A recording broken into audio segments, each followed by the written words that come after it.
In May 2020, a Chinese woman in Osaka received a call from a person who claimed to be a staffer from the Chinese embassy. The person said a man in Shanghai had her passport and they will have to cancel her visa. Later, another person claiming to be a Chinese police officer told her that her account has been used for money laundering and there is an arrest warrant on her. Panicking, the woman followed the man's instructions and put cash worth about $70,000 in the locker. She then lost contact with the person.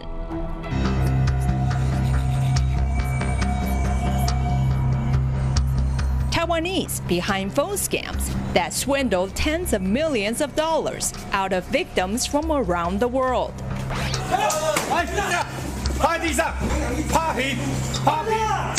Years of police crackdowns have failed to dislodge them. In fact, Taiwan scammers continue to flourish, now on a global scale. So how exactly are the fraud rings able to do this? And why is it so difficult for authorities to tackle the problem? Now, in this episode of CNA Correspondent, I speak to former fraudsters and Taiwan's top investigators to find out.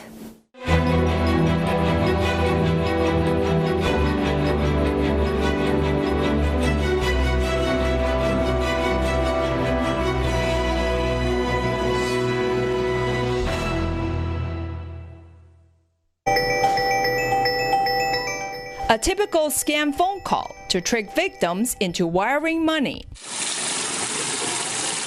Behind it is a highly organized criminal group that operates like a corporation with specific layers of duties, strict management, and training. I'm going to meet a person who was once involved in one such criminal group. She only agreed to speak with CNA Correspondent on condition of anonymity. I will call her Fu. Fu was 18 when she was recruited by a fraud ring to work as a phone operator at a call center in Indonesia 10 years ago, targeting victims in China. A friend's friend told her about a job opportunity that pays well and offers free travel. She had never been overseas and decided to seize the opportunity. 因为我们那时候都没有工作嘛，然后又有底薪4万块，然后去那边又吃住不用钱啊，就想说可以出去玩什么的。他都会跟你说，就是薪资很高，然后去那边你就讲讲电话而已，也不用干嘛。他是说如果订单有成的话，第一个阶段可以提5%的那个薪水。When she arrived in Indonesia, her mobile phone was confiscated, and she was only allowed to call home once a week.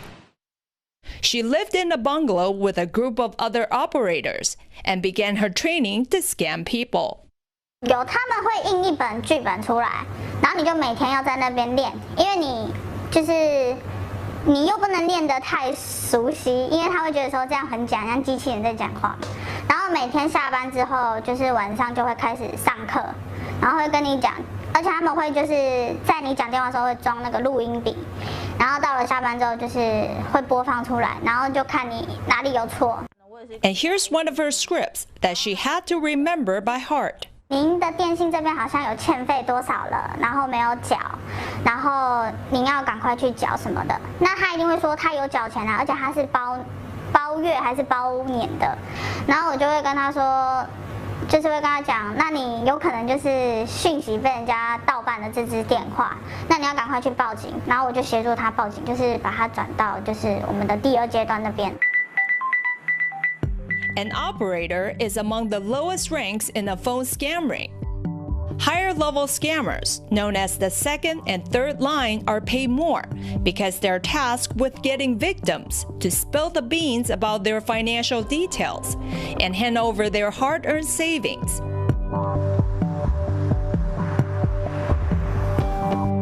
I will be meeting a man who once worked as the second line in a phone scam ring, also operating from Indonesia.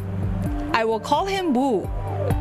Wu was recruited 9 years ago when he was a construction worker earning $40 a day. When he heard from friends that a phone scammer could make as much as $70,000 in a week, he decided to give it a shot. As a second-line scammer, he would pose as a law enforcement official. Once a call is passed down to him, his job is to convince the victims that their accounts have been stolen and used for illegal dealings. 对，我是假扮公安。对啊，如果人家真的要被害人，如果真的要转接的话，他可能就转到我们2线这边来。然后，因为通常如果真的会转到2线的，代表是他可能紧张的。 他就会开始噼里啪啦一直讲。接下来就是我们会先了解他说你名下有没有什么的可能基金、动产，然后有几个户头啊。The second-line scammer must gain the victim's trust and obtain all the financial details about the victim for the scam to move to the next stage. 就是说，因为你现在可能涉嫌非法洗钱。 然后可能你要为了证明你是这件事情完全不关你的事，对，那可能需要把你的，可能我们会叫被害人把他的所有的那些存款啊那些汇到这个公用账户来，对，汇到这个公用账户来，然后再等候检察官的通知，来证明你是无罪的，对，2线到这边就结束。 If the victim buys into the story, a senior associate, who is also known as the third line within the ring, would come into the picture, posing as a prosecutor to scare the victims into transferring money into a designated bank account. 印象里就是你赚的最大的一笔金额是多少？那一笔好像，有100-200的人民币，因为他就是一个算富人家了，对，因为他都是在家里，都是她老公出去上班，对，然后他就什么都不懂，因为他一听到也很慌张他就人慌张都会乱嘛。In the 3 months when Wu was attached to a fraud ring, there were times when he would feel guilty about defrauding people of their hard-earned savings. But the fraud ring had a way to rationalize the crime and convince him to continue. 现在诈骗集团那么多，这个人今天你不骗他，你可能骗他，假如他存款只有1000，你可能骗他个700-800，对，你可能骗他700-800，你还会让他自己留一点钱。 对，那如果今天换作是别人骗他的话，可能把他全部所有的存款都骗掉了。 Even after Wu earned his first commission, there would be weeks when he couldn't bring in any victims. Eventually, Wu left the scam ring as he didn't think it's worth the risk. That interview really gave me an insight on how scammers use fear tactics to trick victims and steal their savings with just one phone call. But there is still one step left.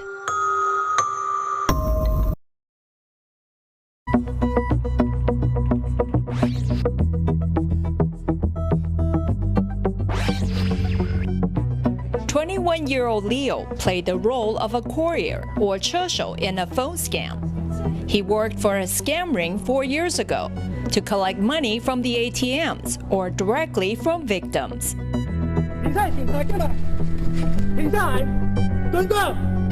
A courier runs the highest risk of getting caught in a phone scam.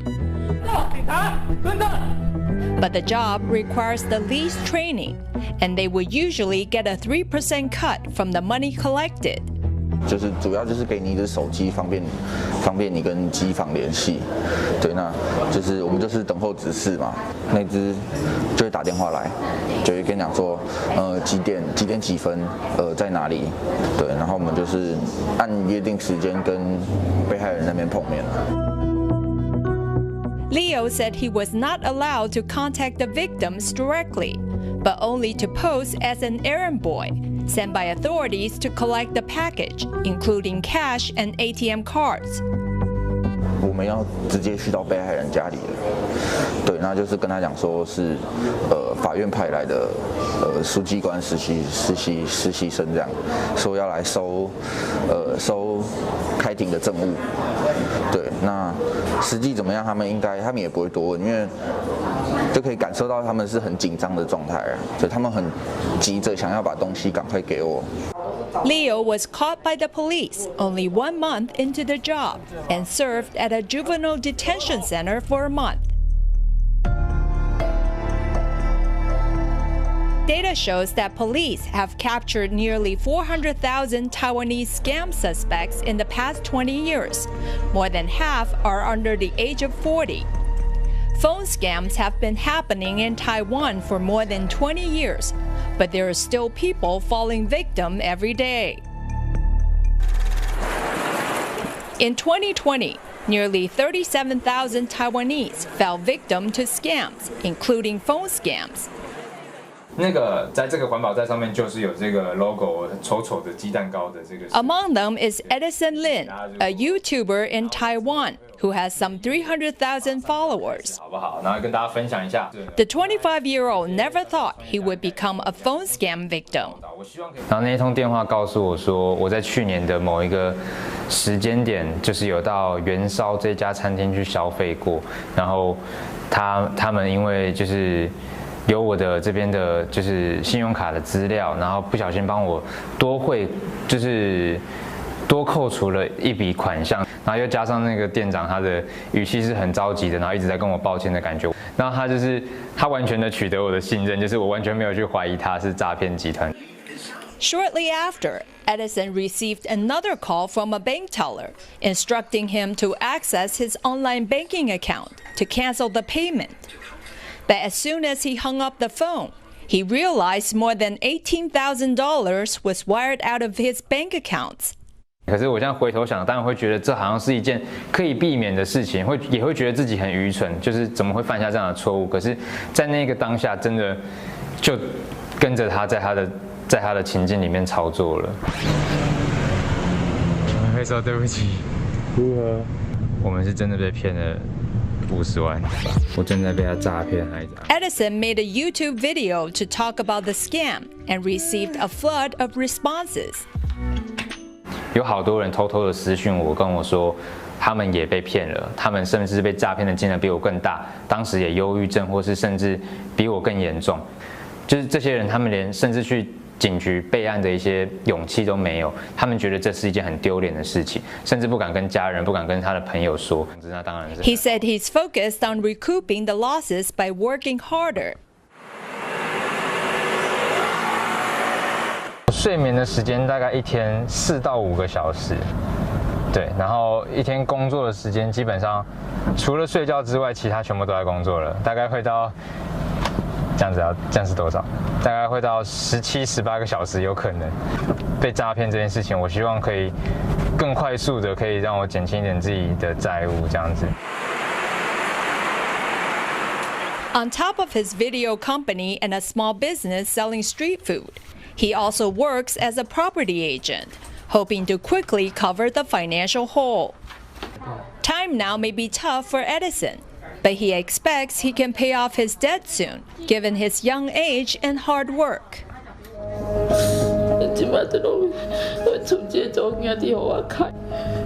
Not all victims can earn back the money they lost, especially elderly who were cheated out of their entire savings.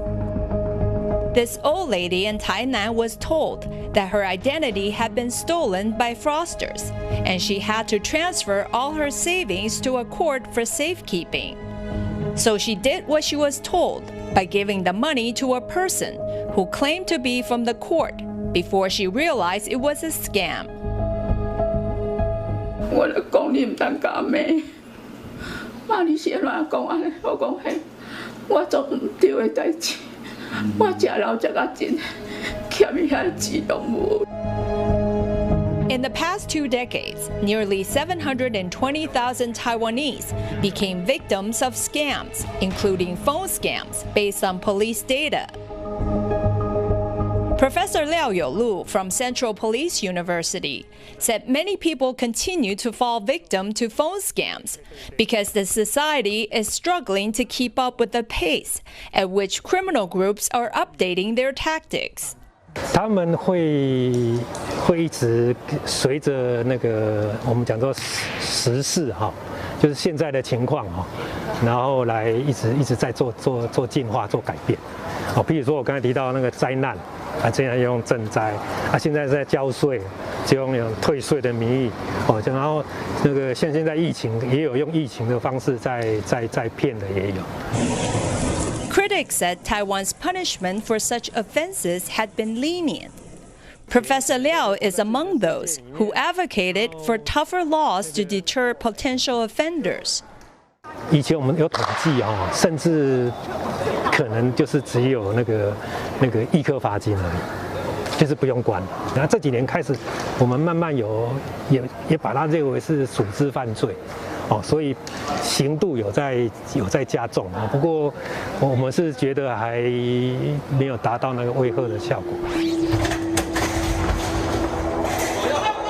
Since 2017, Taiwan's telecom fraud became punishable by up to 7 years in jail.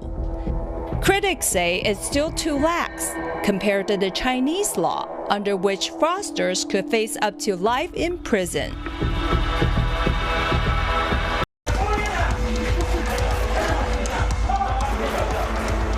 In 2020, money lost to scams, including phone scams in Taiwan, amounted to about $150 million, just 1/5 of what it used to be more than a decade ago.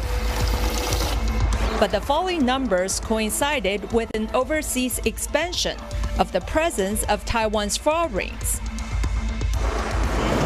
Here's Taiwan's top investigative agency, which plays a crucial role in cracking down on Taiwan's telecom scams. Now, let's go and find out how they do it. Officials told me that they're working closely with their regional counterparts to share their experience in cracking down on fraud groups. 在他们这样子的 越跑越远的这样子的状况，的确，会增加这个警方查缉的这个难度。那也就是因为这样子，所以我们合作的国家也越来越多。那以最近期我们处理到的这个在东欧的蒙特内哥罗扎奇机房为例哦，我们进去查缉到的在扎奇机房里面的成员就有92名哦。 While fraud rings are moving away from Taiwan, they continue to target the Mandarin-speaking world, from China to the United States and Singapore. In Japan, local authorities also reported a jump in phone scam cases targeting Chinese nationals in the country. In May 2020, a Chinese woman in Osaka received a call from a person who claimed to be a staffer from the Chinese embassy. The person said a man in Shanghai had her passport and they will have to cancel her visa. Later, another person claiming to be a Chinese police officer told her that her account has been used for money laundering and there is an arrest warrant on her. Panicking, the woman followed the man's instructions and put cash worth about $70,000 in the locker. She then lost contact with the person. Osaka police later arrested a 20-year-old Taiwanese who went and collected the money from the locker. 2 other Taiwanese who were allegedly involved fled to Taiwan. 当时的那个案件呢，是台湾人跑去日本 领钱，好，他担任车手。那日本警方非常重视哦，那所以他们就有跟我们提出来，好，希望我们能够一起合作。除了抓到在台湾的车手以外，他也希望我们能够再去抓到在台湾这边指挥操纵这些车手出面领钱的这个集团。那我们在今年也有破获了这样的一个集团。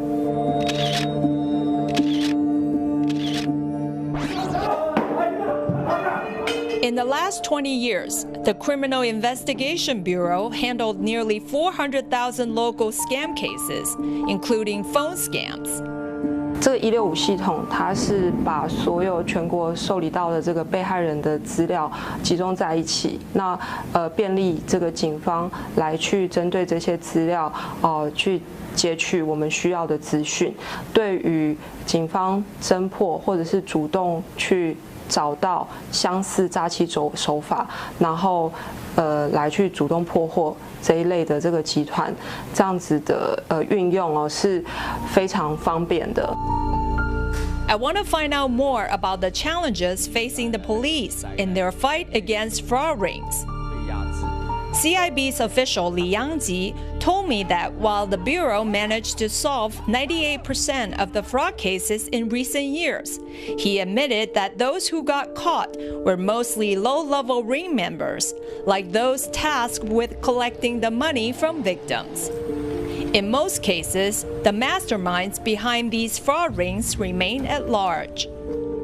我觉得抓到真正的首脑的比例可能不到1%吧。就是我被抓了，我不愿意供出我的上头是谁。反正我关出来之后，大哥会继续照顾我嘛，会继续攻击我，或者我在狱中他会攻击，他会帮我请律师啊，帮我照顾家人啊，所以他们去做出所谓的一个背叛性的指控的一个机会是很低的。